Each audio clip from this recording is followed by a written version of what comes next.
네, 오늘 모신 분은 이베스트 투자증권 염승환 이사님입니다. 안녕하세요. 네, 안녕하세요. 네, 일단 오늘 영상은 오늘 이제 이따가 오후에 최초 공개로 이제 좀 올려드릴 건데 많은 분들이 이제 지금 실시간으로 좀 많이 궁금해하긴 하는데 네. 제가 12시 라이브가 네. 없어져가지고 네. 이번 주 정말 가장 최대 변수는 FOMC 회의, 여기에서 과연 금리 인상이 어떻게 될 것이냐, 이것을 앞두고 지난주 금요일 날 아마존 네. 어닝 쇼크라고 해야 될까요? 네. 그래서 나스닥이 4% 이상 빠져가지고요. 사실 오늘 많이 빠질 줄 알았거든요. 3% 네, 네. 전후로 이상은 빠지지 않겠나. 근데 시장이 잘 버티네요. 그러니까 약간 이제 미국과 한국이 좀 이렇게 다른 이유는 이제 한국은 첫 번째가 그게 좀 있잖아요. 작년에 미국이 하반기에 계속 오를 때 한국은 먼저 빠져버렸잖아요. 되게 그렇죠. 부진했죠. 그래서 많은 투자분들이 또 이렇게 옮겨가시는 분도 많이 나오셨던 게 이제 미국이 신고가 날 때도 한국은 계속 내려가고 있어서 그래서 미국보다는 좀 조정의 기간이 굉장히 길었어요. 조정 폭은 비슷해요, 사실은. 나스닥이 고점 대비해서 23%, 코스피가 한 20% 빠졌으니까 비슷한데 한국은 지금 벌써 조정받은 지가 거의 10개월 가까이 돼 가거든요. 작년 7월부터니까. 그렇죠. 그러니까 이제 기간 조정이 너무 오래되다 보니까 시장이 이제 미리 좀 그런 악재들을 또 선반영했기 때문에 상대적으로 좀 최근에는 덜 빠지고 있다. 이렇게 보시면 되겠고, 또 지금 미국의 다우지수가 고점 대비해서 한 10% 정도 빠졌는데 나스닥은 23%잖아요. 20% 이상 빠지면 약세장 시장이다. 이렇게 얘기하죠. 뭐 이미 약세장 진입했다고 봐야죠, 나스닥은. 근데 다우랑 나스닥의 종목의 구성 비중이 다르잖아요. 다우는 흔히 말하는 가치주. 그렇죠. 예전에 굴뚝주라는 그렇죠. 굴뚝주. 그런 기업들이 많고, 나스닥은 이제 성장주가 많은데 이 기업들이 이제 급락하면서 이렇게 됐는데, 우리 한국은 그러니까 물론 한국에도 지금 성장주가 많이 늘어난 건 사실이지만 전체 섹터 비중으로 보면 절반 정도가 사실은 경기 민감주 쪽에 속해 있거든요. 그러니까 어떻게 보면은 오히려 다우에 연동되는 기업들이 좀 많이 있어요. 근데 지금 최근에 금리가 오르고 가치주 시대가 나오면서 그 기업들은 좀 주가가 오히려 올라가거든요. 한국도 좀 비슷한 것 같아요, 최근에 보면. 그러다 보니까 나스닥이 이렇게 급락을 해도 사실 금요일 날 미국 나스닥을 급락시킨 거는 뭐 아마존이나 아니면 뭐 애플이나 이런 빅테크 기업들이 폭락을 했잖아요, 사실. 그렇죠. 예. 근데 나머지 또 가치주나 이런 기업들 중에는 버틴 기업들도 되게 많았거든요. 그러니까 그런 이제 종목 구성의 좀 차이가 역시 우리 한국한테는 나스닥의 급락이 그렇게 직접적으로 영향을 안 주고 있다. 그리고 뭐 여기 한 번 더 차트를 보여드리면 무엇보다 한국에서 제일 중요한 기업이 저는 두 개라고 보거든요. 그래도 큰 흐름상으로 삼성전자. 전자가 어쨌든 금요일 날 급등이 나왔거든요. 그렇죠. 4% 상승했으니까. 네. 오늘도 안 빠져요. 그러니까 무슨 얘기냐면 전자가 사실 미국이 오르고 내리고 지수 오르고 내리고랑 아무 상관없이 그냥 계속 빠졌습니다. 그렇죠. 네. 그 전만 해도. 근데 이제 여러 가지 이유들은 있지만 뭐 일부 기관 뭐 빈집털이다. 왜냐하면 수급이 너무 비어 있으니까 채워야 된다. 그 중소형주랑 괴리율도 너무 벌어졌다. 그리고 실적 발표를 했는데 목표 주가를 다 낮췄어요. 대부분의 증권사가. 뭐냐면 그럴 때가 사실 바닥이라는 얘기죠. 그렇죠. 예, 오히려 뭐 이제 그만큼 나쁘다는 건 다 반영된 거 아니냐. 이보다 나쁠 게 뭐가 있냐. 이제 이런 시각들, 또 환율이 급등을 하면 결국엔 수출 기업들은 무조건 좋아지거든요. 사실은 실적 자체가. 이번 현대차도 그런 걸 보여줬잖아요. 그렇죠. 그러니까 이런 것들이 가미되다 보니까 올라갔고, 삼성전자가 이렇게 버텨버리니까 나스닥이 폭락을 해도 영향이 없고, 또 이미 현대차는 그 전부터 돌리기 시작해버렸죠. 그렇죠. 추세 자체가. 그러니까 이 두 개 기업이 우리나라에서 차지하는 비중이 너무 크잖아요. 그러니까 전기전자, 자동차. 흔히 뭐 어떤 분은 전차군단이라고 막 표현도 하는데, 결국 이 두 개의 큰 형님들이 좀 하방 경직성을 보여주니까 미국 나스닥에 비해서는 굉장히 좀 견조한 그런 모습들을 좀 보여주고 있다. 그래서 사실 미국이 지금 이 기업을 한번 보여드리면, 미국에서 빅테크 기업들이 지금 이게 아마존이고, 아마존 그냥 완전히 완전히 무너졌거든. 예. 이게 완전히 무너졌고, 거래량도 예. 엄청 실렸네. 거기에 또 대표적인 회사가 넷플릭스 같은 이제 미국의 신경제를 대표하는 기업들이잖아요. 그렇죠. 예. 뭐 어마어마한 하락이 정말 나오고, 코로나 신경제를 완전히 이끌었죠. 대표하던. 예. 네. 또 메타 플랫폼, 메타도 그렇죠, 사실. 메타 플랫폼스도 신경제 대표 주자들. 그러니까 이 기업들이 이렇게 무너졌는데, 사실 미국에서도 보시면 뭐 이렇게 코카콜라라든가 한번 보시면 이런 기업들은 보시면 그냥 위로 고개에서 빳빳이 들고 있어요. 전혀 이상이 없어요. 그러니까 한국에도 이런 류의 그 가치주들은 버티고 있는데 미국보다는 좀 비중이 많아요. 그러다 그렇죠. 보니까 이런 차이들에 의해서 한국 시장이 나름대로 굉장히 좀 견조하다. 그리고 사실 이제 최근에 한번 수급도 한번 보여드리면 외국인들이 정말 주식을 많이 팔았잖아요. 그렇죠. 그동안.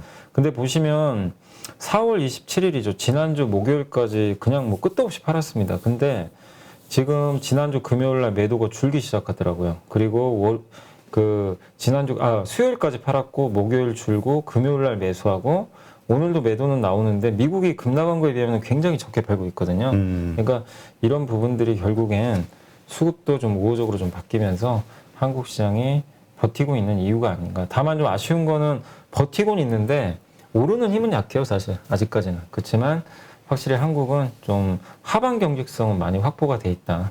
그게 좀 오늘 장에서도 여실히 드러나고 있는 것 같습니다. 네.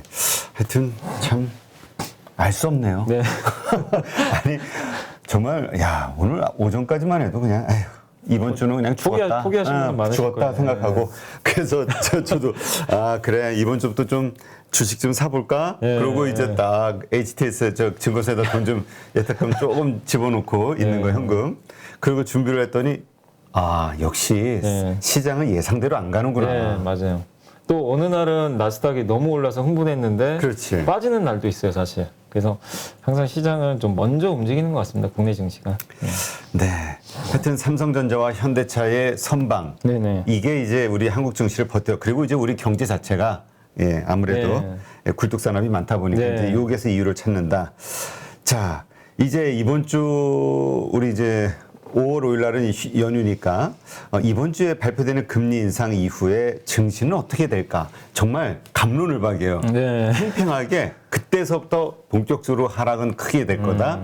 상승이 시작이 될 거다. 그러니까 저는 상승할 거라고 보는 이유가 여기 뭐 나스닥 차트도 아까 한번 보여드렸지만 미리 빠졌어요, 주가가 지금. 그렇죠. 그러니까 주가라는 건 항상 선반영하거든요. 지난 3월 달 혹시 기억하세요? 이때 FOMC 전에 이 구간이거든요.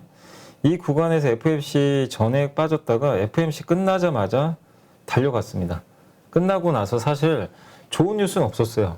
연준 시장도 뭐 긴축액이 계속 있고 사실 바뀐 건 없는데 이 투자들이 왜 환호를 했을까요? 그냥 이제 금리 인상 다 알려졌고 미리 매는 맞았고 이보다 나쁠 게 뭐가 있냐. 그러다 보니까 이제 주가 올라갔는데 그럼 왜 다시 빠지냐면 이보다 더 나쁜 상황이 좀 발생을 해버린 거죠. 그렇죠. 뭐냐면 한 세 가지 정도가 있는 게 일단 첫 번째가 연준 의장이 또 말을 또 바꿨어요. 이제 0.75 얘기도 나와요. 0.5가 아니라 0.75까지도 지금 이제 여기 딱 올라가 있다 보니까 이거는 사실 아무도 예상 못했던 거거든요. 그렇죠. 네, 그러니까 이제 긴축 속도가 생각보다 더 빠르네. 그러니까 한 번 놀랬고 두 번째가 뭐냐면 중국의 셧다운은 그 당시에 없었던 얘기거든요. 그렇죠. 근데 지금 중국 셧다운이 4월부터 상해시가 들어갔잖아요. 그러니까 이게 지금 벌써 봉쇄령이 한 달간 이어지니까 이게 굉장히 좀 놀랄 노자였고 세 번째가 이제 여기서 이어진 거지만 아마존이나 애플이 지금 뭐라고 했냐면 중국 이 공급망 때문에 생각보다 좀 2분기 실적이 안 좋을 것 같다. 이번 실적 발표에서 그걸 언급을 해버렸어요. 그러니까 이 우려가 기업 실적에도 그대로 지금 전이가 되는 거죠. 그러니까 그전에는 1분기 뭐 실적만 봐서는 그래도 여전히 버티는 모습들이 좀 나와줬는데 애플마저도 중국에 대해서 우려감을 나타냈고 또 거기다가 이번에 아마존도 그렇지만 뭐 메타 플랫폼도 그렇지만 넷플릭스까지 언택트 수혜주죠. 코로나19로 정말 성장했던 기업들이 그 중에 뭐 100%는 아니라 하더라도 실적 부진의 일부 이유가 이제 코로나가 끝나가면서 이 회사들은 좀 역성장할 수도 있다. 이 우려감이 나온 거예요. 지금 리오프닝의 시대잖아요. 실제 그렇죠. 중국 빼고는. 근데 거기서 수혜를 받던 기업들은 그럼 반대급부가 나오겠죠. 근데 이 기업들이 너무 시총이 커요. 시총이 작으면 상관이 없죠. 근데 너무 크다 보니까 그러니까 최근에 우리나라에서도 보시면 네이버 카카오가 약한 이유가 그것 때문이거든요. 사실. 리오프닝을 하게 되면서 언택트의 무게추가 좀 내려가는 거죠. 그런데 이 기업들이 너무 시총이 크니까 그렇죠. 지수를 압박하고 있는 거죠. 그래서 이 세 가지 요인이 맞물려 가지고 미국 증시가 지금 되게 부진한 상황인데 근데 결국엔 제일 큰 이슈 중에 하나가 FOMC니까 근데 공교롭게 FOMC 앞두고 지금 시장은 뭐 어느 분이 그러시더라도 좀 징징거리고 있다 시장이. 이렇게 이래도 너 FOMC에서 진짜 금리 0.75 올릴 거야? 약간 이런 느낌 있잖아요. 그렇죠. 예, 그러니까 이제 우리 좀 봐달라, 시장 좀 봐줘. 근데 지금 연준의 입장은 뭐냐면 지금 시장이 중요한 게 아니고 지금 물가를 못 잡으면 지금 난리가 날 지금 분위기로 가는 것 같아서 경기를 좀 뒤로 제껴놓고 일단 시장도 뒤로 일단 밀어놨어요. 물가부터 먼저 잡고 보자. 그렇죠. 그러니까 너네도 우리가 좀 나중에 단련해 줄 텐데 지금은 안 돼. 지금 우선순위가 일단 물가부터 잡아야 돼. 약간 이 논리예요. 그러니까 이제 미국 시장도 그걸 눈치를 채고 지금 더 빠져버리는 거죠. 더 징징대는 거죠, 사실 어떻게 보면. 그래서 전저점을 깼는데 결국 지금 반영하는 과정이잖아요, 미리. 그래서 이번 주 이제 5월 4일이죠. 5월 4일 날 금리 결정하기 전까지는 조금 더 흔들릴 가능성은 저는 높다. 근데 오히려 금리 결정하고 나면 우리가 0.75까지 지금 다 알고 있잖아요. 6월 달에 아마 올릴 것 같은데 그것도 이미 노출이 됐기 때문에 여기서 뭐 예전처럼 이렇게 급등한다고 보지는 않습니다. 그렇지만 FOMC가 끝나고 나면 시장은 조금 안정감을 찾지 않을까. 왜냐하면 선반영을 미리 했고 악재가 노출돼 버린 거잖아요. 그렇죠. 예, 그러면 매도 포지션을 잡았던 그 반대편 입장에서도 재료가 노출됐기 때문에 더 밀만한 명분이 별로 없거든요. 그래서 시장은 FOMC 이후로는 뭐 급등, 3월과 같은 급등을 기대하기보다는 좀 약간 이제 횡보하는 흐름으로 가지 않을까. 그래서 추가 하락보다는 저는 좀 횡보 쪽에 좀 무게를 두고 있습니다. 네, 알겠습니다. 하여튼 이제 이 방향성이 정해지고 나면 그다음에 이제 투자의 어떤 결정을 짓기가 좀 쉬울 텐데 지금은 네. 이제 전부 예상들만이라 맞습니다. 네. 쉽지는 않을 것 같아요. 그래서 3일까지, 그러니까 3일이란다. 이번 주 수요일까지가 네, 수요일까지죠. 최적의 매수 기회다. 저가 매수 기회. 네. 이렇게 보시는 분도 있고 조금 비싸게 사더라도 확인 후에 사자. 근데 분명한 건 이제 미국은 사실 변동성은 나오는데 확실한 건 그건 있어요. 한국은 확실히 강해지긴 했어요. 하방 경직성. 그러니까 작년에 혹시 기억하세요? 작년에 미국이 계속 가는데 한국은 지지부진하다가 미국 어떻게 됐죠? 미국이 무너지니까 같이 무너져 버렸어요. 근데 지금 뭐냐면 한국은 지금 미국이 폭락을 해도 버티는 구간이라는 건 되게 긍정적인데 여기서 미국 증시가 좀 기분 좋게 좀 올라가주면 한국 증시는 더 탄력적으로 갈 가능성도 분명히 있거든요. 그런 면에서 한국 증시에 대해서는 너무 걱정은 이제 안 하셔도 될 것 같고 다만 이제 서학개미 분들이 좀 힘드신 게 지금 많이 물렸더라고요. 나스닥에 빅테크 기업들을 너무 많이 샀고 제가 신문 기사를 보다 보니까 그 미국에 지금 이번 1분기에 제일 많이 산 게 TQQQ라고 하더라고요. 이게 그 나스닥 3배짜리. 그렇죠.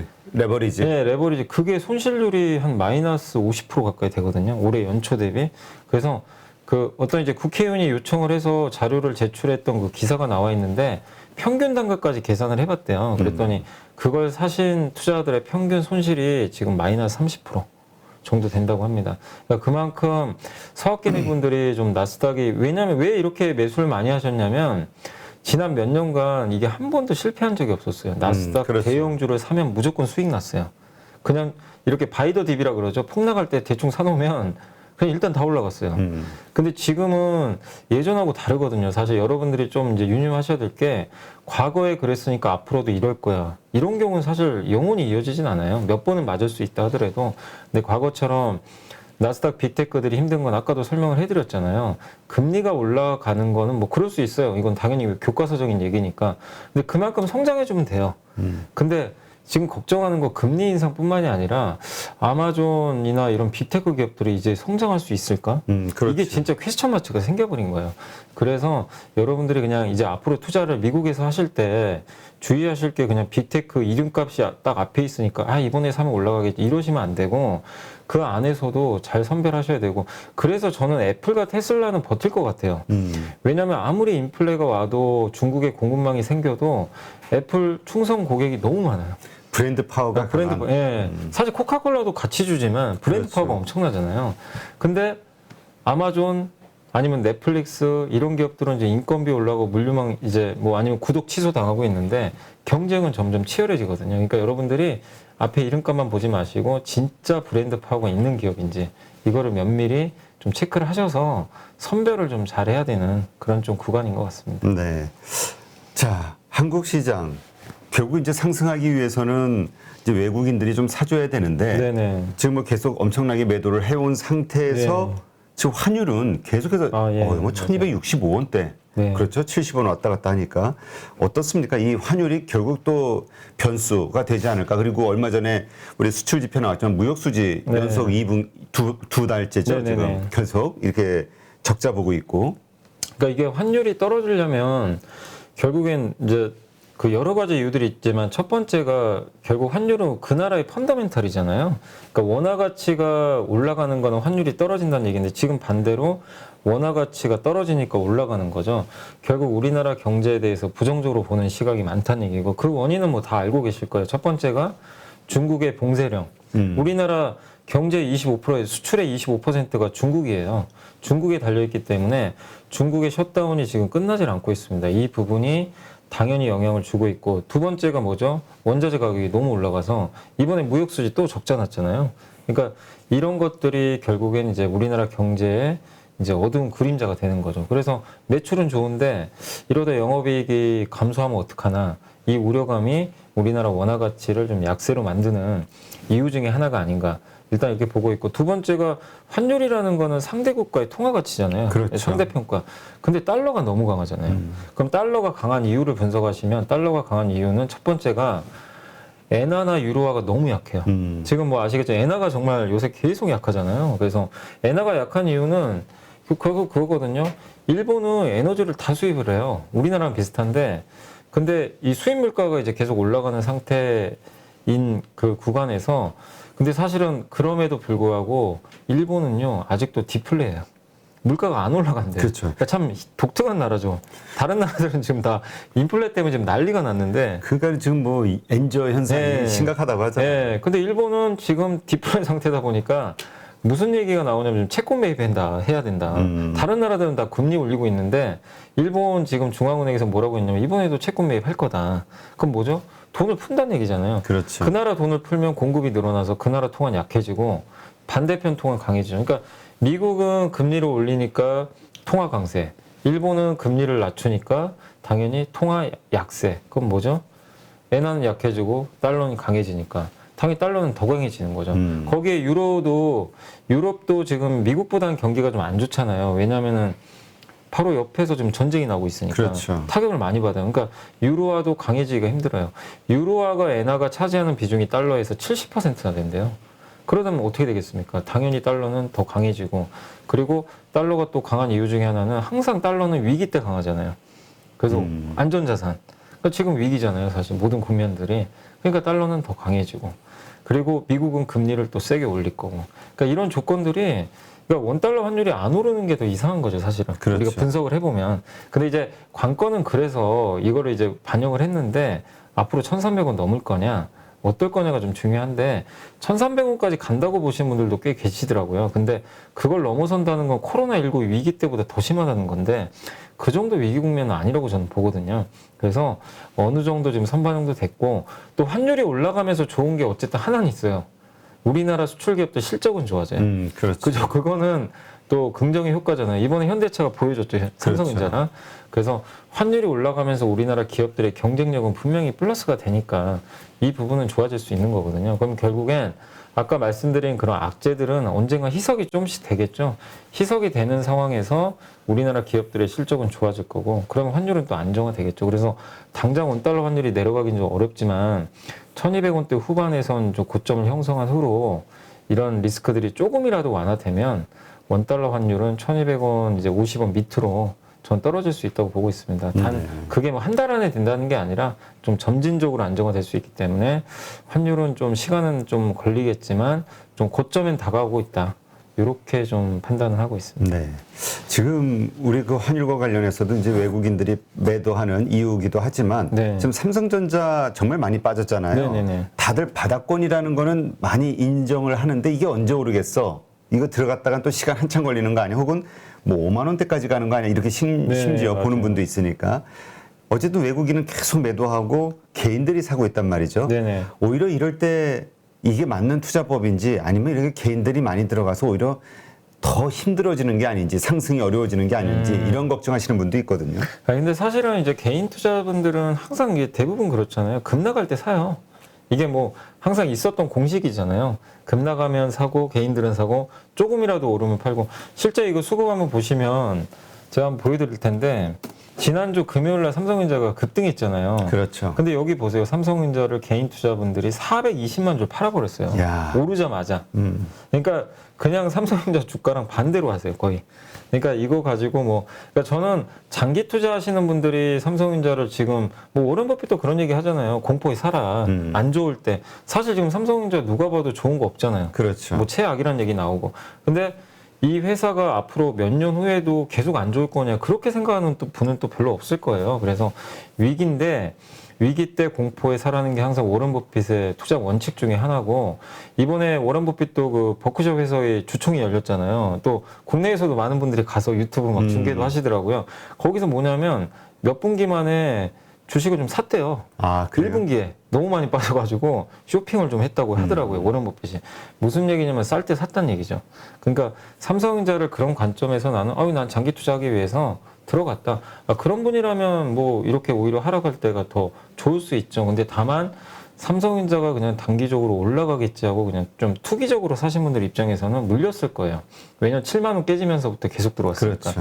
그러니까 저는 삼성전자를 너무 투기적으로 하지 마시고 단기 매매로 하실 필요는 없고 누가 맞추겠어요, 주가를. 그래서 중장기적으로 매수하신 분이라면 그건 뭐 잘못된 투자는 아닌 것 같다. 이렇게 말씀드리고 싶고 다만 개인 투자분들의 매매 현황에 의해서 주가가 움직이는 건 아니고 결국엔 지난 금요일 날 우리 봤잖아요. 외국인 기관이 사니까 그냥 바로 급등해 버렸습니다. 결국 외인 기관의 시각이 바뀌어야 개인이 뭐 아무리 뭐 매수를 많이 했더라도 외국인 기관이 앞으로 이제 삼성전자 좋아질 일만 남았다. 그러면 그 매물 다 뚫고 올라갈 수가 있어요. 그래서 저는 삼성전자를 결국 결정하는 요인은 개인이 아니라 특히 기관보다는 외국인이에요. 외국인. 네, 외국인의 심리 변화. 근데 오늘 또 봐야 되겠지만 오늘은 좀 파는 것 같더라고요. 근데 어쨌든 150만 주를 정말 거의 한 2달 만에 산 것 같아요. 그래서 쇼커버링 아니냐 뭐 이런 뭐 얘기도 그런 얘기도 있어요. 네. 근데 뭐 쇼커버링이라는 얘기는 바닥으로 본다는 얘기죠. 뭐 그들이 어쨌건 간에 네, 맞아요. 어떤 이유로 네. 샀건. 더 안 좋게는 안 본다는 얘기잖아요. 그렇다는 얘기는 이제 외국인의 시각은 좀 최악은 좀 벗어나기 시작했다. 이런 면에서 삼성전자에 대한 주가는 좀 당분간은 저는 좀 견조하지 않을까 이렇게 예상을 하고 있습니다. 네. 하여튼 참 많은 분들이 삼성전자 우리가 또 500만 주주라고 그랬었나요? 지금 600만 정도 되는 600만 주주. 네, 와, 600만. 엄청난 애가 국민주니까. 점점 더 사시더라고요. 그러니까 지금 빠지니까 오히려 더 저감해서 하는 것 같아요. 알겠습니다. 자, 자동차주 이야기도 좀 해볼까요? 네. 그러니까 지금 우리 아까도 얘기했지만 공포에 살아 했잖아요. 네. 그러니까 공포에 무슨 주식을 살 것이냐 이 관점에서 삼성전자도 장기 투자로 관점으로 볼 때는 뭐 네. 괜찮은 거지만 지금 자동차주 같은 경우는 바닥을 좀 찍고 올라와서 계속 좀 잘 버티는 상황이잖아요. 네. 그러니까 두 가지 관점이 있어요. 그나마 좀 버티다가 상승할 것이냐 아니면 네. 이 버티다 지금 올라갈 걸 기대하고 샀는데 이게 또 고점 물리고 또 단기적으로 또 하락할 거 아니냐 네네. 이런 관점들이 있거든요. 예. 그러니까 이제 뭐 자동차도 그렇고 최근에 이제 굉장히 좀 분위기들은 좀 개선되고 있는데 자동차를 좀 말씀드리면 이렇게 강했던 이유는 결국 지금 시장보다 강한 기업들의 특징을 한번 여러분들이 한번 고민해 보시면 뭐가 있냐면 가격을 올리는 업체들이 좀 강해요. 그러니까 지금 물가가 올라가잖아요. 아마존도 실적이 쇼크난 게 그 인플레 때문이거든요. 인건비 올라가고 그런데 가격을 아마존의 정책은 그거죠. 가격을 낮춰서 판매하는 거잖아요. 그러니까 거기서 이제 노출이 좀 쉽지 않은 거고. 근데 우리 현대차나 기아를 보시면은 이번에 실적에서 다들 깜짝 놀랐잖아요. 너무 잘 나와가지고. 왜 이렇게 잘 나왔지? 첫 번째가 환율 효과. 근데 뭐 그건 제외한다고 칠게요. 두 번째가 뭐냐면 믹스 효과라고 하는 믹스가 뭐냐면 지금 차량용 반도체가 좀 없잖아요. 그래서 소나타에 들어갈 반도체 물량을 빼요. 빼가지고 어디로 보내냐면 저기 산타페나 뭐 아니면은 그 뭐죠? 펠리세이드, 제네시스 이게 뭐죠? 고가의 SUV 모델 있죠. 그렇죠. 여기로 넘겨요. 그럼 이거는 사람들이 SUV로 요새 워낙 많이 사니까 그냥 지금 사고 싶어도 못 사요, 사실. 뭐 이렇게 매장 가보시면 지금 아마 제네시스 GV80이나 뭐 펠리세이드나 이거 달라 그러면 지금 3개월 안에 나오는 건 불가능하고 최소 6개월에서 1년 걸린다고 하더라고요. 그러니까 살 사람 많아요. 그러니까 안 팔리는 모델을 줄여가지고 이쪽으로 넘겨버린 거죠. 근데 그게 너무 잘 팔리니까 판매 단가가 올라가요. 그러니까 가격 정가를 해도 현대차는 잘 팔린다는 얘기예요. 기아는 더 잘 팔려요. 사실. 기아는 SUV 모델이 더 많아요. 현대차보다. 그러니까 수익성이 더 좋아지는 거예요. 이번에 기아의 영업이익률이 8.8%인데 이게 BMW랑 거의 비슷하대요. 아. 그 정도 마진이 나온대요. 그러니까 그 효과는 뭐죠? 환율도 있겠지만 단가를 올려버린 거죠. 그래서 지금은 현대차 그룹 자동차가 그 정도의 지금 가치를 가질 수 있을 정도로 가격 전가를 할 수 있다는 거죠. 그러니까 많은 분들이 우려했던 게 아니 이 인플레 시대에 사람들이 무슨 자동차를 사냐. 지금 자동차 사기도 힘들지만 가격 올라가서 내 소득 이제 내 실질 소득이 줄 수 있잖아요. 물가 그렇죠. 올라가면 그럼 자동차 살 여유가 어딨냐. 그걸 우려를 했어요. 실제로 1분기에. 근데 전혀 그런 게 없어요. 그 자동차는 사람들이 어쨌든 소득과 상관없이 그냥 지금 살려고 그래요. 제발 물량만 달라 이거예요, 사실은. 그러다 보니까 우려감이 해소되면서 주가가 좀 급등을 했다. 그래서 Q만 회복되면 돼요. Q가 이제 판매량이잖아요. 근데 판매량은 어쩔 수 없죠. 왜냐, 반도체가 없으니까, 부족하니까. 그래서 Q 회복은 하반기. 근데 반면에 P는 단가는 올라갔고 또 한 가지가 뭐냐면 비용 있잖아요. 우리가 P 곱하기 Q 마이너스 C라고 하잖아요. 계산할 때 P 곱하기 Q가 단가 곱하기 물량, 매출액, C가 비용. 요거 빼면 영업이익. 근데 C도 줄어들었어요. 왜? C는 그 인센티브라 그래가지고 딜러분들한테 주는 그 인센티브가 있거든요. 자, 신차 나오면 이제 유명한 딜러한테 가가지고 아 내가 얼마만큼 인센티브 줄 테니까 이거 좀 많이 좀 팔아줘. 이런 이제 비용이거든요. 근데 인센티브를 이제 많이 줄 이유가 전혀 없어요. 왜냐하면 굳이 딜러가 그걸 안 해도 사람들은 지금 대기 수요가 너무 많거든요. 그렇죠. 그러니까 딜러망을 이용할 필요가 별로 없는 거죠. 사실은 예전만큼. 그래서 구조적으로 비용은 줄고. 그러면 어떻게 됩니까? Q만 증가 안 했을 뿐이지 P하고 이 C가 좋은 쪽으로 가니까 이익이 급증을 한 거거든요. 그래서 결국 현대차가 이렇게 좋아진 배경은 우리가 실적 분석을 해보면 이런 데 있다. 그러니까 여러분들도 지금 이게 현대차를 제가 얘기를 해드렸지만 지금 실적 발표하는 기업들이 이제 계속 나올 거예요. 거기서도 여러분들이 P 곱하기 Q 마이너스 C 분석을 한번 해보세요. 이게 안 되는 기업들은요 주가가 갈 수가 없어요. 그러니까 계속해서 네. 그 매출과 이익이 늘어나야 된다. 네, 그거 늘어나야 돼요. 이게 이제 핵심이죠 지금은. 네. 근데 이제 LG전자도 지금 절대 저평가라서 저는 뭐 더 빠진다고 생각 안 하는데 LG전자를 이번에 실적 발표하고 나서 그 애널리스트들이 목표 주가를 좀 많이 낮췄어요. 그 이유가 뭐냐면 LG전자가 P는 뭐 그렇게 아주 나쁜 건 아닌데 P는 유지가 되겠죠. 근데 뭐가 문제냐면요. Q가 너무 빠진대요. Q가 뭐죠? 가전. 밖에 나가잖아요, 사람들이. 그치. 그래서 코로나 때문에 특수로 TV 많이 팔았죠. 냉장고 많이 팔았죠. 근데 이제 어떻게 되죠? 사람들이 그걸 살 만큼 샀다는 얘기죠. 그래서 이 수요가 좀 줄 것 같다. 거기에 C가 올라가요. C는 뭐죠? 거기 들어가는 물류비. 이거 운송해서 넘겨야 되니까 물류비가 굉장히 비중이 높은데 C는 올라가고. 그래서 LG전자는 지금 굉장히 좀 그런 분위기에서 현대차랑 좀 다르다는 거죠. 그래서 여러분들이 P 곱하기 Q 마이너스 C를 이거 어려운 거 아니니까 한번 실적 보시고 한번 생각을 해보세요. 근데 LG전자도 언젠간 좋아지겠죠. 비용은 그러니까 물류비는 떨어지기 시작했거든요, 실제로. 근데 그 시간이 좀 걸리니까 좀 그런 건데 P 곱하기 Q 마이너스 C 분석을 하셔가지고 이게 계속 장기해야 될 기업이면은 주가는 굉장히 부진할 거예요. 그러니까 이게 우리가 자동차주를 보더라도 현대차, 기아의 상승 시점 보면은 러시아 전쟁, 이 러시아 공장에 대한 네, 걱정, 맞아요. 그래서 부정적인 리포트와 걱정이 시장에 풍부할 때 공포에 가득 차. 예. 그때를 바닥을 찍고 그때서부터 계속 상승한단 말이에요. 그래서 저희가 그때 저희 한번 그 라이브 했었잖아요. 네. 그때도 많이들 물어보셨잖아요. 한참 러시아 막 터질 때. 그때 제가 기억으로 현대차 막 7만 원 깨져가지고 이 구간이었어요. 그렇죠. 이거 어떻게 해야 되냐, 이제 러시아 때문에 난리 났다. 근데 지금 지난해 보면 뭐죠? 그때가 매수 기회였어요, 별로는. 그래서 네. 우리 농담 삼아 그 정말 매도 리포트 혹은 부정적인 맞아요. 증권사 리포트가 나왔을 때가 바닥 아니냐 그런 차원에서 네. 현대모비스 요새 계속 목표 주가 하향하고 안 좋다라고 다 얘기하거든요. 이게 현대모비스가 안 좋은 이유가 완성차보다 이거 어떻게 보면은 현대모비스 주주분들 입장에 좀 답답할 수 있는 게 희생양이 된 거예요. 뭐냐면 완성차는 공급이 부족하잖아요. 지금 차를 많이 못 팔잖아요, 사실은. 근데 단가를 올려서 그걸 마진을 상쇄해 버렸어요. 근데 자동차 부품 회사는 그걸 못 해요. 왜냐하면 자동차 부품 회사는 어쨌든 현대 기아가 더 갑이잖아요. 그러니까 현대모비스가 약간 손해를 감수할 수밖에 없는 거죠. 이거를 판매 단가, 그러니까 부품 공급 단가를 올리면 되는데 현대 기아가 사실은 그렇게 안 해주겠죠. 당연히. 근데 그럼 P를 못 올려요. 현대차 올리는데 근데 뭐죠? Q는 못 증가할 수가 없잖아요. 아니, 차가 지금 안 팔리는데 생산을 못 하는데 물량을 어떻게 넘기겠어요? 그래서 부품주한테 제일 중요한 게 Q예요. 무조건 생산량이 늘어나야 돼요. 근데 그거는 지금 못 하잖아요. 그래서 상대적으로 부진한 건데 그럼 뭐가 있죠? 앞으로 반도체 공급이 정상화되면 되잖아요. 반도체 공급은 2분기부터 조금씩 늘어나기 시작했대요, 실제. 기아가 이미 언급을 했고 3분기부터 좀 정상화된다는 얘기가 있어요. 그러면 지금 최악이잖아요. 우리 이거 다 알잖아요. 그럼 Q는 늘어나겠죠, 언젠가는.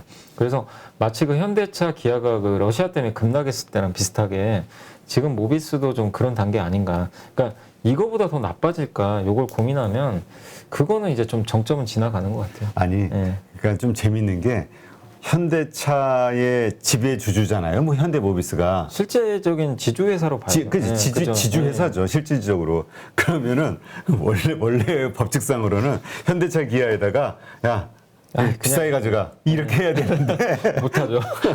못해요. 이게 그래서 음모론이긴 하지만 네. 현대글로비스는 좋게 잘 나가잖아요. 아, 그거. 그러니까 맞아, 그런 정의선 회장 이거 언제 가져가냐? 이거 참 일부러 누르는 거 아니냐? 이런 모비스 주주분들이 이제 좀 화날 수밖에 없는 화날 수밖에 거네. 없는 거예요 그죠. 지금.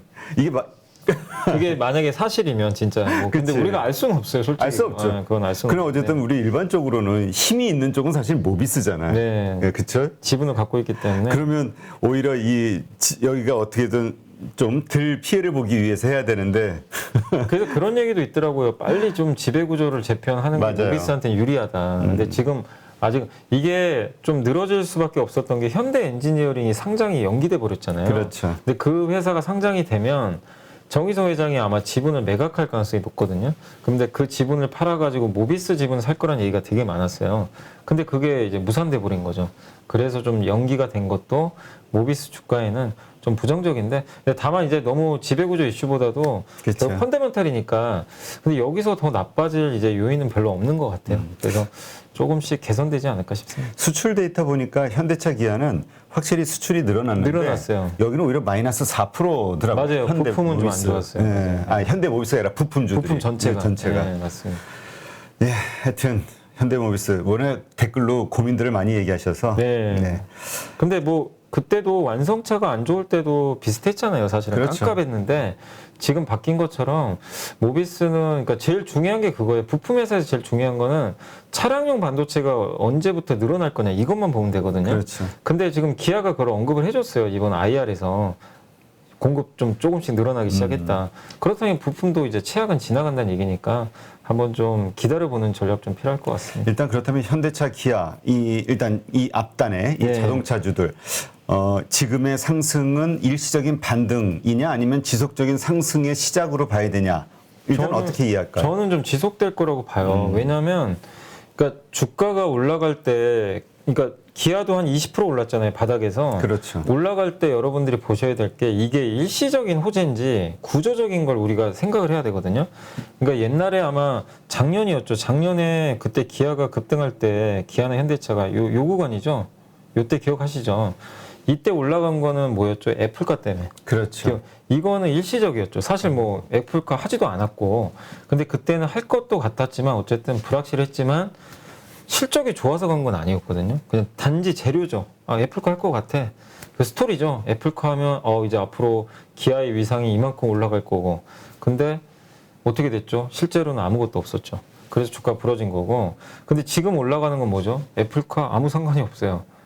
지금 올라가는 거는 그냥 자기가 제 스스로, 그러니까 학생이 그거에 온갖 막 별 얘기들이 다 있었어요. 야, 쟤 지금 문제 있어. 지금 막 여러 가지 러시아 문제도 있고 이번에 성적표 아마 미 이하로 나올 거야. 막 이랬는데 딱 열었더니 수가 나온 거예요. 수 미한가 중에 기아가 수를 딱 내버린 거예요. 그러니까 선생님들도 아무 말도 못해요. 그냥 칭찬하는 거죠. 그러니까 결국 뭐냐면 자기가 자기 스스로 성적으로 증명해버렸어요. 근데 이게 일시적인 성적 호전이 아니잖아요. 그렇죠. 환율은 지금 2분기는 더 높아요. 거기에 반도체는 조금씩 정상화 된대요. 그리고 현대 기아 봤더니 비싼 차가 더 잘 팔려요. 소비가 둔화될 줄 알았더니 그것도 아니에요. 그럼 뭐죠? 이어져요, 이게. 그리고 어차피 이제 물량까지 늘어날 확률이 높아지겠죠. 그럼 그렇다는 얘기는 뭐죠? 현대 기아의 앞으로의 펀더멘털은 더 좋아질 수 있고, 제가 기아를 좀 더 좋게 보는 이유가 PER이 더 싸요. 더 낮은 것도 있는데 기아가 전기차에서는 흑자내고 있어요. EV6 있잖아요. 그렇죠. 그게 굉장히 잘 팔리고 있다고 하더라고요. 경쟁력도 있고. 그래서 영업이익률도 더 높잖아요, 지금. 진짜 아이오닉 5에 대해서 그렇게 차 좋다는 얘기는 많이 안 들리는데 네. EV6에 대해서는 좋다는 얘기가 많이 들려요. 호평 많이 받고 있고요. 시장의 반응이. 저도 이제 예전에 한번 타보긴 했어요. 한번 시승을 또 한 적도 있는데, 근데 이제 호불호는 엇갈리겠지만 디자인도 EV6가 괜찮다 분도 많으시고, 그래서 근데 실제로 이거 가지고 돈을 버니까 기아는, 그래서 기아의 매력은 좀 더 높아질 것 같고, 그리고 이렇게 올랐는데도 퍼가 6배밖에 안 되니까 비싸다고 하기도 좀 그래요, 지금. 그래서 저는 조금 더 올라갈 수 있다, 이렇게 보고 있습니다. 알겠습니다. 자, 5월이 되면 그 항상 듣던 얘기가 세린메이 5월에는 예. 팔아야 된다. 근데 이거 뭐 4월서부터 3월서부터 계속 어려웠어가지고 예. 5월에 팔면 이번에는 안 돼. 이런 얘기도 하시는 분이 있어요. 네. 이게 사실은 작년 5월에 맞았어요. 작년 5월에 보시면 세린 메이였죠. 그때 파신 분은, 근데 이게 주식 격언은 너무 믿지 마세요. 그런 격언은. 왜냐면 계절적인 격언 있죠. 작년 5월에, 그러니까 세린 메이 한 다음에 언제 사라 그러죠? 10월에 사라 그래요. 주식은 항상 5월에 팔고 10월에 사라. 근데 작년 10월에 샀으면 안 맞잖아요, 사실. 전혀 안 맞죠. 그래서 이게 뭐 그때는 또 5월에 판 게 맞았지만 그 주식 그런 뭐 1월 효과 이런 거는 맞을 때도 있고 안 맞을 때도 있으니까 그런 거는 너무 그냥 의미를 좀 부여하지 마시고, 지금 5월에 팔아라 이런 얘기 나오지만 아니 이미 벌써 올해 1월부터 폭락을 했는데 5월에 파는 거는 사실 별로 의미가 없는 것 같고요. 세린 메이는 뭐 올해는 좀 맞진 않는다. 저는 그렇게 보고 있고, 오히려 큰 흐름으로 봤을 때 지금 5월달, 4월달 보면 3월도 그랬지만 증시가 나스닥의 그 충격에도 너무나 잘 버텨요. 그래서 저는 오히려 세린 메이가 아니라 바이인 메이가 아닌가. 저는 좀 그렇게 보거든요. 한국 증시를 봤을 때는. 그래서 격언을 올해는 좀 바꿔야 된다.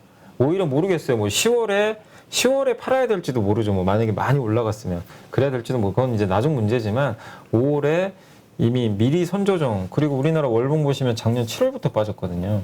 그래서 거의 지금 9개월, 10개월째 조정인데 여기서 세린메이 하는 건 좀 너무 늦은 게 아닌가. 저는 좀 그렇게 보고 있습니다. 아니 김영익 교수님이 그 얘기 하시더라고요. 지난주에 우리 방송하셨는데 예.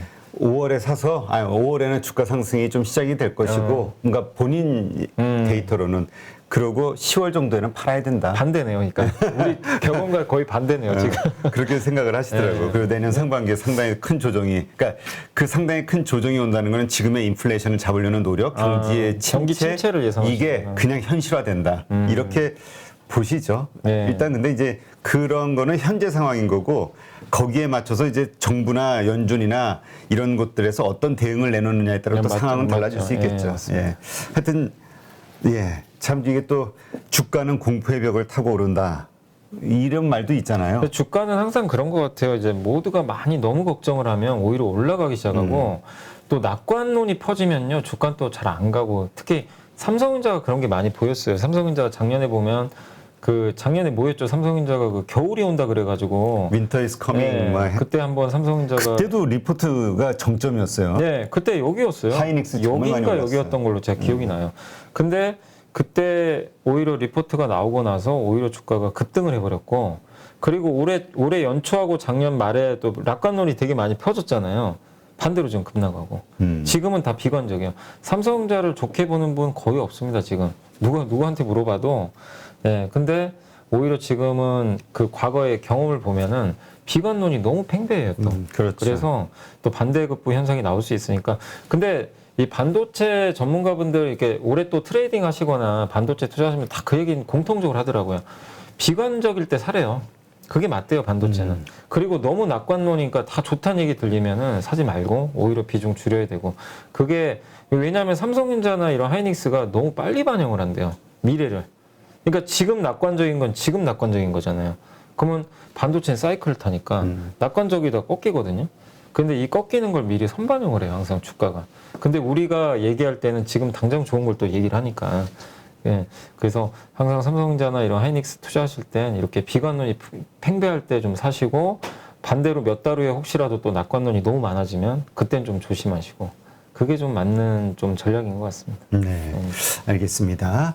자, 하여튼 이번에도 맞을지 주가가 국회벽을 타고 오른다는 말이 네. 어떻게 될지는 또 한번 5월 증시가 지나봐야 될 것 같은데 네. 자, 오늘서부터 어쨌든 실외 마스크 해제가 됐죠? 네네네. 벗고 오셨어요? 길거리에서? 저는 그냥 저도 이제 길거리 다니면서 봤는데 벗는 분은 거의 못 봤어요. 그러니까 저도 못 벗겠더라고요. 그냥 일단 다 쓰고 사시더라고요. 눈치가 보이고 네, 하나는 맞아요. 이럴 때일수록 더 조심해야 되지 않을까 내 스스로?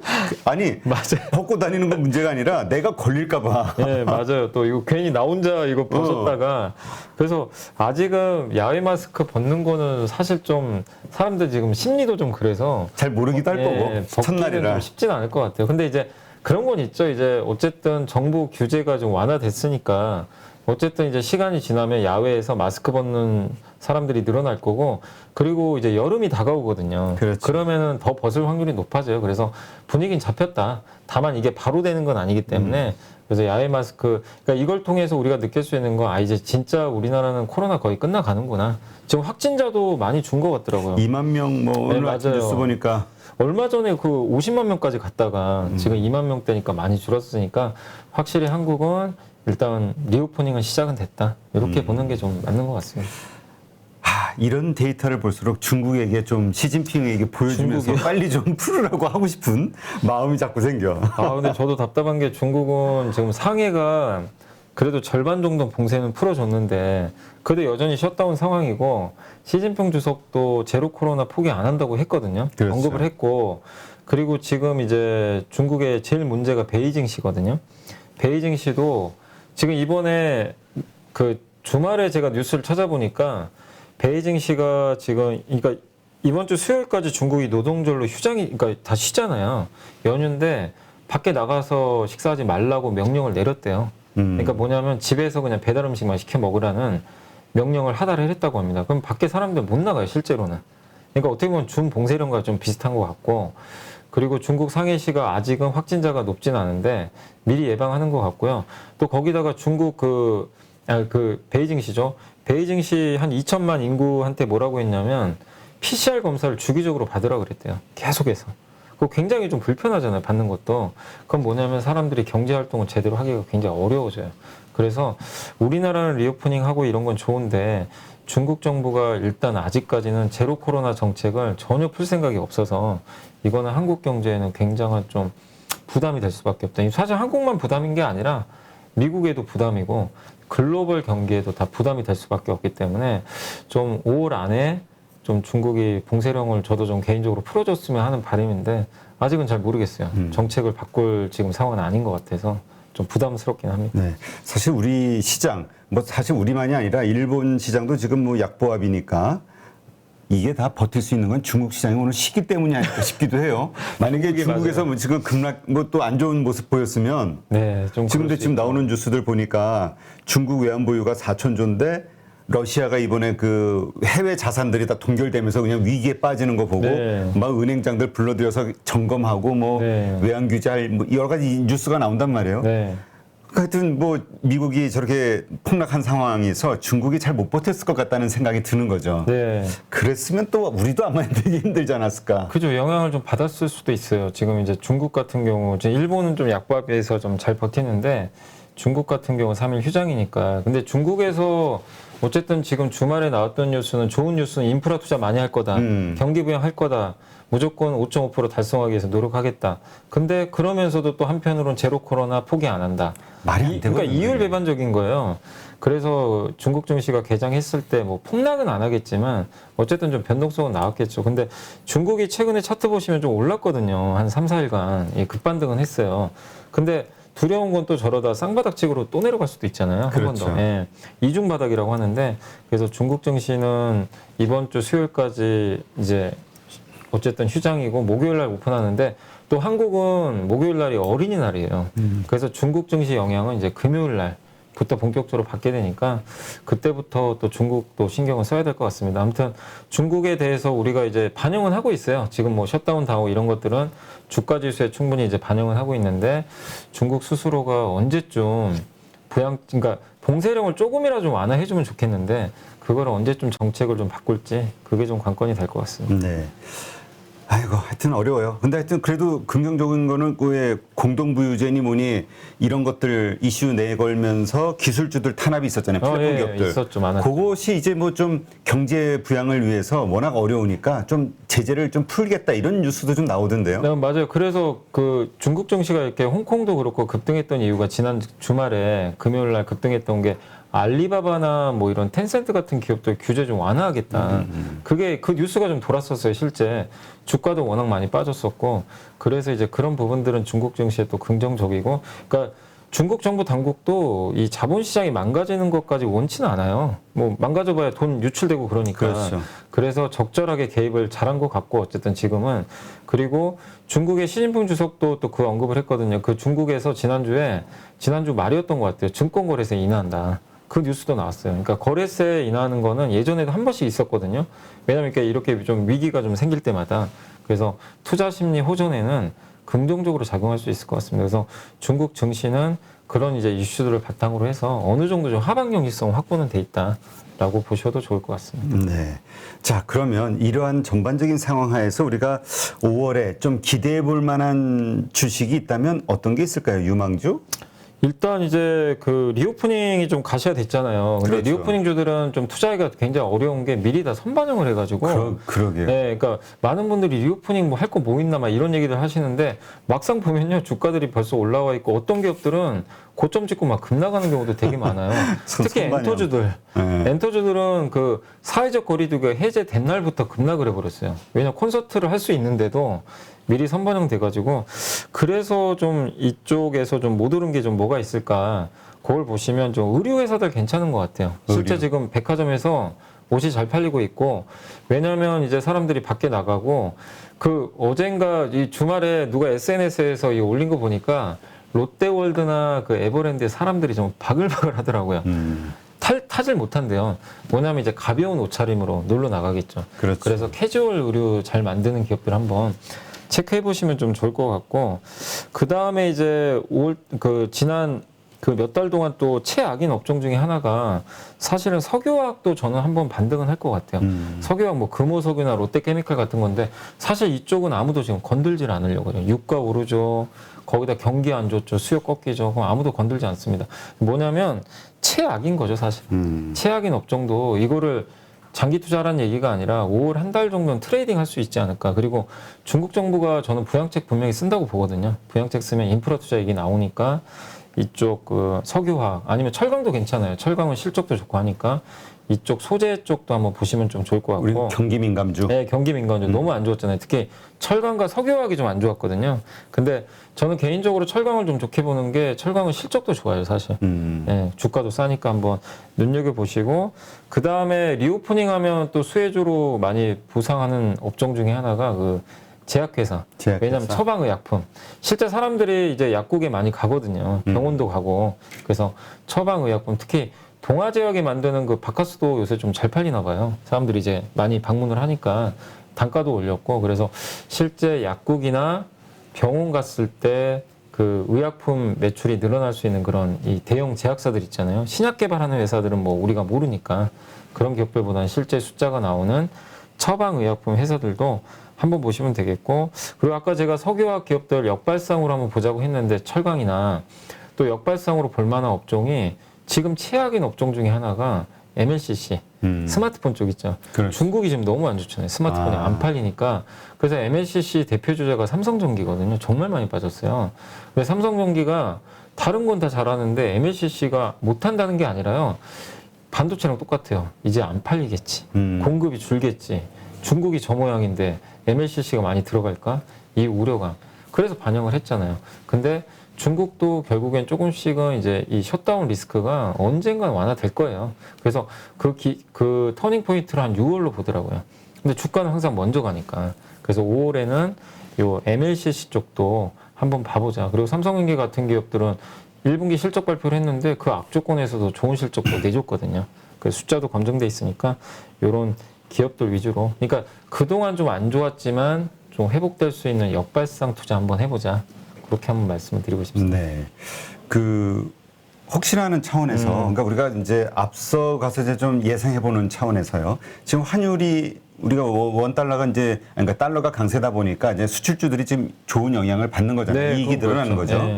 네. 근데 이게 다시 정상화가 된다. 뭐 말씀하신 대로 1,200원, 1,240원대가 됐든 1,200원대가 됐든 이렇게 됐을 때 오히려 이 이익을 봤던 수출주들보다는 그동안 피해를 봤던 곳들이 또 이익을 볼 수 있잖아요. 그건 근데 저는 일시적이라고 보는 게 다 일시적이다. 그 원화 강세 수혜주들 있잖아요. 수입 많이 하는 기업들. 그런 기업들은 환율이 어쨌든 1,100원대로 내려가줘야 돼요. 아예. 하향 안정화가 돼야죠. 그래야 되는 거고. 근데 수출 기업들이 지금 이제 환율이 1,270원 갔다가 예를 들면 1,200원까지 빠졌어요. 그래도 고환율이에요. 고환율이고 왜 좋냐면 환율이 또 떨어지면은 글로벌 경기가 좋아진다는 얘기예요, 또. 그렇죠. 그죠? 우리나라 환율은 또 글로벌 경기에 민감하니까. 글로벌 경제 성장의 가장 기본을 약달러로 예, 잡잖아요. 맞아요. 예. 그러면은 경기가 좀 좋아지나? 그러니까 우리나라 경제에 뭐가 좋은 시그널이 나오니까 환율이 떨어지는 거거든요. 그리고 그렇게 떨어지면 뭐가 들어오죠? 외국인 순매수가 또 들어와요. 그래서 환율 효과가 약간 상쇄될 수는 있어요. 그래도 여전히 과거보단 어쨌든 고환율이고 그 과정에서 환율이 떨어지면서 뭐죠? 우리나라 기업들의 그러니까 우리나라 기업들은 글로벌 경기에 민감하잖아요. 그럼 경기가 또 좋아지는 시그널이 나오면 어떻게 될까요? 물량 증가가 또 나올 수가 있어요. 소비가 개선되면서. 그래서 고환율 1,200원 이상이 계속 유지되는 이상은 결국 한국의 수출 기업들은 굉장히 좋을 수밖에 없는 저는 상황이다. 오히려 환율이 지금 떨어지는 게 더 좋죠. 사실은. 예. 네, 알겠습니다. 네, 하여튼 불안감 속에 시작된 5월 2일장. 네, 어쨌건 지금 1시 기준으로는 꿋꿋하게 좀 잘 버티는 예, 거예요. 잘 0.5% 버티고 정도면. 있습니다. 예, 잘 버티고 있습니다. 다행이라는 좀 생각이 들고요. 네. 그러나 이게 이제 오늘이 아니라 계속해서 내일 모레 계속 이어져야 될 텐데 이게 네. 또 밤사이에 어떤 일들이 벌어질지 하도 예측 불가능해가지고 미국이 좀 변동성이 크니까 네. 이제 그 미국만 조금 변동성이 좀 축소돼주면 왜냐하면 우리나라 지금 보면 아까 말씀드린 삼성전자, 현대차가 워낙 잘 버텨서 이제 버팀목 역할을 해주거든요. 근데 미국이 어쨌든 또 무너져 버리면 한국도 영향을 사실 안 받을 수는 그렇죠. 없어요. 한 번은 더. 그래서 미국의 변동성 축소가 좀 필요할 거는 같습니다. 네. 사실 우리가 주말이라는 그 완충제가 있었기 때문에 이렇게 또 버티는 거일 수도 있는데 만약에 오늘 또 어떤 안 좋은 내일 새벽장이 안 좋으면 나스닥이 네. 내일은 또 어려워질 수 있겠죠. 또. 예. 네, 하여튼 이럴 때일수록 멘탈 관리 필요할 것 같고요. 오늘 좋은 인사이트 해주신 염승환 이사님 고맙습니다. 네, 감사합니다.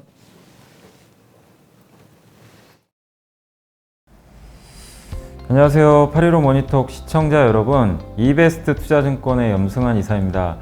2022년도 주식시장 전망과 투자 방향이 담긴 요약집을 제가 직접 작성하였으니 새로운 투자를 준비하시는 마음으로 꼭 한번 읽어보시기 바랍니다. 신규 발간된 2022 트렌드 요약집을 받을 수 있는 방법을 알려드릴게요. 요약집은 이베스트 투자증권 계좌를 처음 만드신 신규 고객님이라면 누구나 신청 가능합니다. 계좌 개설하는 방법 안내해 드릴게요. 먼저 플레이스토어, 앱스토어에서 이베스트 모바일 앱을 설치하신 후 다이렉트 계좌 개설을 진행하시기 바랍니다. 계좌 개설 시 개설점은 반드시 다이렉트로 선택하셔야 합니다.